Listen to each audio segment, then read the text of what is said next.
Bonjour chers amis, j'ai la chance de vous retrouver pour l'émission 100% Quintet, une émission 100% Quintet dédiée au grand handicap de ce mercredi à Cannes-sur-Mer sur la Riviera. Une Riviera où le gazon qu'on a pu découvrir lundi dernier s'avère juste souple. On craignait qu'il soit collant, pénible. Finalement la piste est juste souple à Cagnes. On va retrouver donc cette fois-ci des seuls 4 ans au départ de ce gros handicap. Des 4 ans qui sont au nombre de 16 dans cette course particulièrement ouverte sur une piste, comme je vous le répète, qu'on peut juger de souple à très souple, sur la distance de 2150 mètres. Nous avons donc posé le cadre, nous avons désormais passé au tableau des partants. Tableau des partants qui commence évidemment par le top weight, un top weight qui se nomme Saint-Hélier, numéro 1, qui est un concurrent qui repousse ses limites ces derniers temps, un cheval qui reste sur 2 succès. Il a réalisé vraiment les meilleures valeurs de sa carrière ces 2 dernières fois. Cependant, c'était sur la fibrée. Le cheval, cette fois-ci, il retrouve le gazon avec un lourd fardeau à porter. Il sera très en vue parce que le cheval est très en forme. Cependant, il doit prouver sa compétitivité dans un tel contexte. Voilà pourquoi ce ne sera pas, à mes yeux, une priorité. Nous avons ensuite le 2, Nightbab, concurrent là aussi qui est en pleine forme, mais qui monte de catégorie en étant pénalisé et qui doit prouver sa compétitivité face à une telle opposition. Il dépend toutefois d'un entourage très en forme, d'un entourage Sartori, et c'est un cheval qui sera associé à Christophe Soumillon, ce qui ne gâche évidemment rien. Nous avons ensuite le numéro 3, Warm Breeze, un concurrent en pleine forme, qui vient d'ailleurs d'ouvrir son palmarès, concurrent qui a déjà bien fait à ce niveau, ce qui n'est pas le cas de beaucoup de ses rivaux du jour. Voilà pourquoi il sera à juste titre très en vue. Nous avons ensuite le 4, Heliopolis, une jument auquel il est difficile de reprocher quoi que ce soit et qui dépend, tout comme Saint-Hélier, d'un entourage très habile, l'entraînement de Patrice Cotier, et une Heliopolis qui est capable de très jolies choses, une jument qui a beaucoup de tenue et qui sait sortir des pistes très souples. Nous avons ensuite le 5, Villerève, un concurrent qui est un ancien Pantal, un peu comme Nightbab d'ailleurs, numéro 2. Villerève est un concurrent qui s'est vraiment bien adapté à son nouvel entourage et qui, depuis qu'il est chez Simone Broggi, réalise de très belles sorties. Il reste sur un succès très autoritaire sur la fibrée. Là, il retrouve le gazon, mais le cheval est vraiment très en forme et ses limites actuelles ne sont pas vraiment faciles à cerner. Voilà pourquoi il mérite lui aussi crédit. Le 6, Seasalt, elle doit faire ses preuves à ce niveau. Sa seule sortie dans les grands handicaps soldée par un échec. À sa décharge, ce jour-là, elle affrontait ses aînés et c'est une jument qui n'a peut-être pas encore tout montré et qui a tiré un bon numéro dans les boîtes de départ. Voilà pourquoi il serait maladroit de la condamner hâtivement. Le numéro 7, Joe Spirit, une jument auquel il est difficile de reprocher quoi que ce soit et pour laquelle son entourage a visé cette course. Voilà pourquoi celle-ci mérite crédit.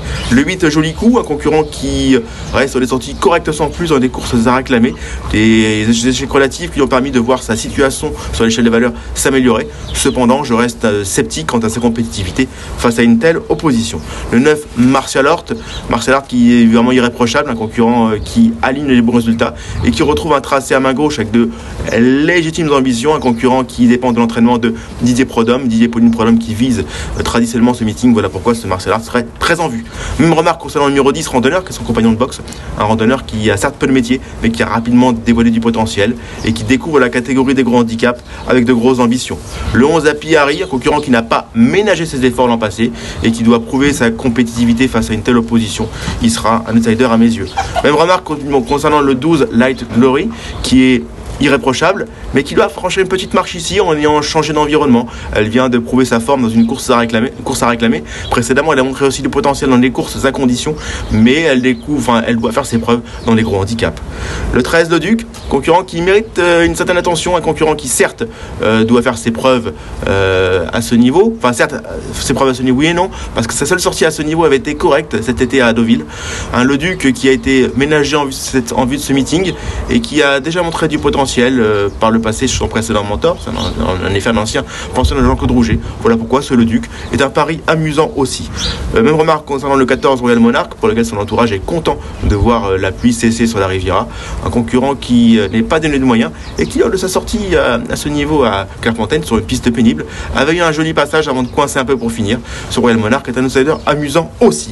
Le 15, Kiss Queen, monte de catégorie, elle vient d'être achetée à réclamer un peu plus de 10 000 €. Elle doit quand même franchir une nette marche ici. C'est plus pour moi un outsider. Même remarque concernant le 16, Zulaina, qui certes retrouve le gazon avec des ambitions, mais qui aurait été mieux en seconde épreuve. Nous avons balayé le panorama. Nous allons désormais passer à mon ticket quintet.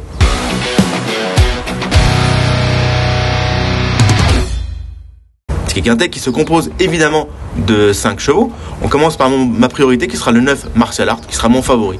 Martial Art que je vous invite à retrouver le 29 avril dernier à Saint-Cloud, où ce jour-là Martial Art avait été très très bon. En effet, Martial Art s'était classé 4e en casaque bleu et orange, comme vous voyez, progresser dans une belle action.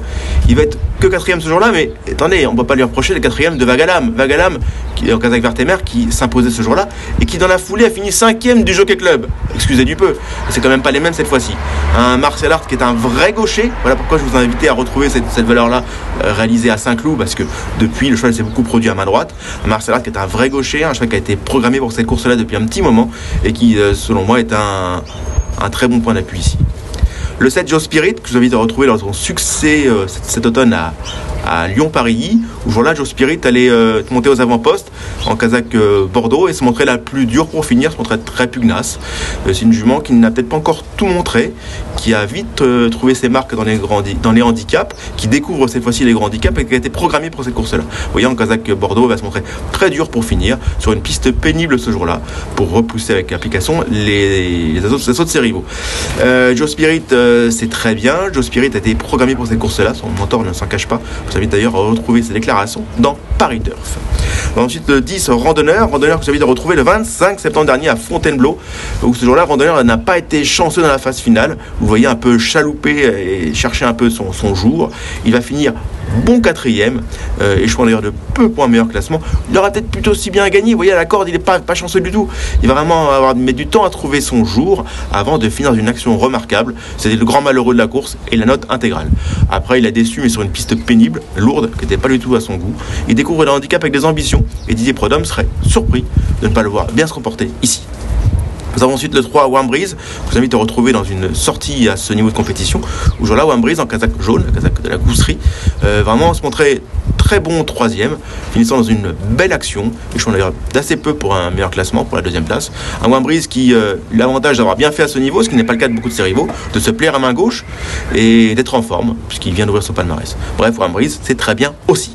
On finit par le 4 Héliopolis que je vous invite à retrouver à Lyon-Paris, dans une course à conditions bien composée, où Héliopolis va se montrer très pugnace, vous voyez, en pleine piste, finir en blanc et rouge, va se montrer très dur, enfin, excusez-moi, la casaque de l'écurie du Sud, progresser au milieu de la piste, se montrer très dur pour finir, prolongeant vraiment bien son action pour venir ravir la 2e place. Sur là, le lot était de qualité, c'est un lot d'une course à conditions bien composée. Héliopolis, c'est une jument qui est à l'aise de 2000 à 2500 mètres, qui est très dur à l'effort, qui n'a pas un bon numéro dans les boîtes, qui aurait préféré une piste plus lourde, mais qui, malgré tout, mérite crédit.